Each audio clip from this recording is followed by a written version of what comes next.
Next, we're going to see various scenes from the workout section of the video.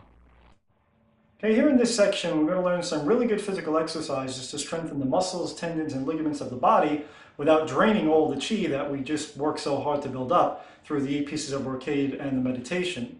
Unfortunately, in the West, exercise has the idea that you have to work out till you're completely exhausted, and unfortunately, this has more of a detrimental effect on the body rather than a beneficial effect.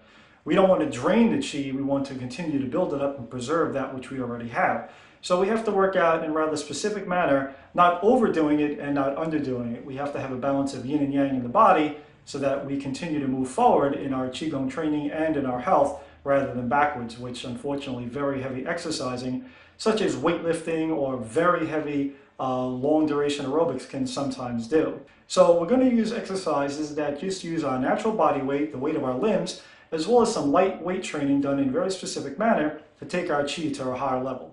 We're going to start off with some exercises that work the fingers as well as the forearms.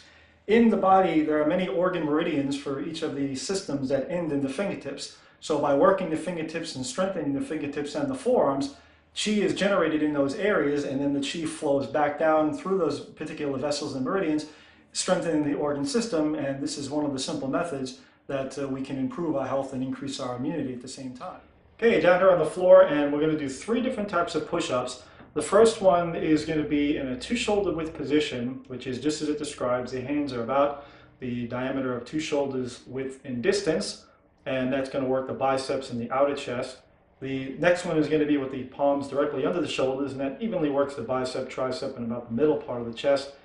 Third one is going to be forming this shape here, kind of like a triangle. We're going to place that right here under the solar plexus and push up. These are probably the most difficult of these since it works just the tricep itself, and you're going to really build up, like I said, the tricep and the inner pec as well.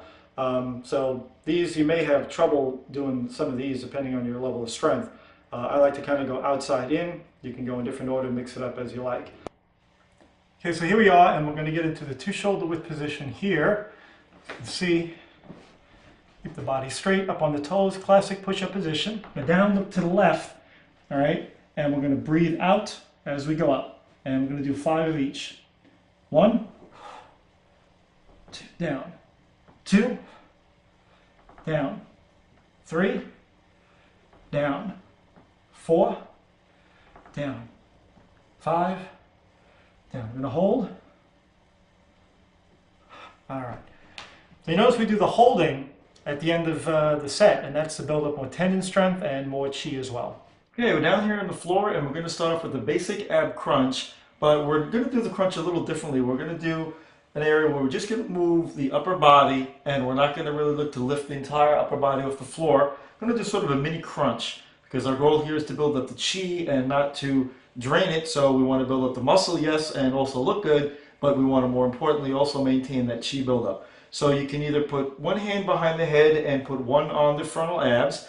Okay, and I usually like to start off with 20. You can do 30 or 40. I found 20, anywhere between 20 and 30 is usually a good number. I sometimes do a couple of different sets a day, so I find that doing 2 or 3 sets with 20 is better than doing 1 set with 60. All right, so I'm just going to start off here, and you notice as I'm coming up, I'm doing a little bit of a hold.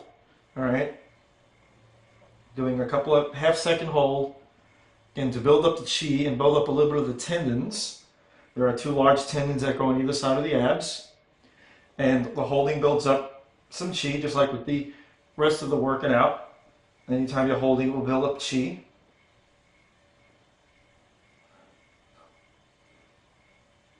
I think that's 16, 17, 18, 19, and 20. We're going to hold 5 count. All right. We're going to lay on our side about a 45-degree angle. So we're going to have one leg on the floor and the other one up in the air. I usually like to keep both hands behind the head, as this tends to add extra weight to it, makes it a little more difficult. But again, we're not pulling up with the head, using the lower abs to pull up. And again, doing that half-second hold.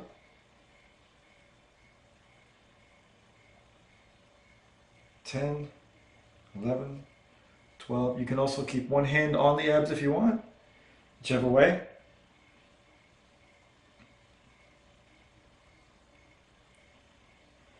19, 20. Doing the holding. Okay. You can grab this is an 18-pound rubber-coated barbell.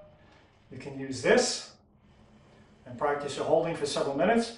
Something I like to do is, if I'm watching the show, every time there's a commercial break, I just get up and do a stance during the commercial break, which is typically about 5 minutes. And in an hour-long program, you've got yourself about 20 minutes of stance work. So you get to watch your show and build up a lot of chi all at the same time. Again, it can be done with the barbell. You can also do horse stance squats, where you're coming up and down instead of just doing the holding.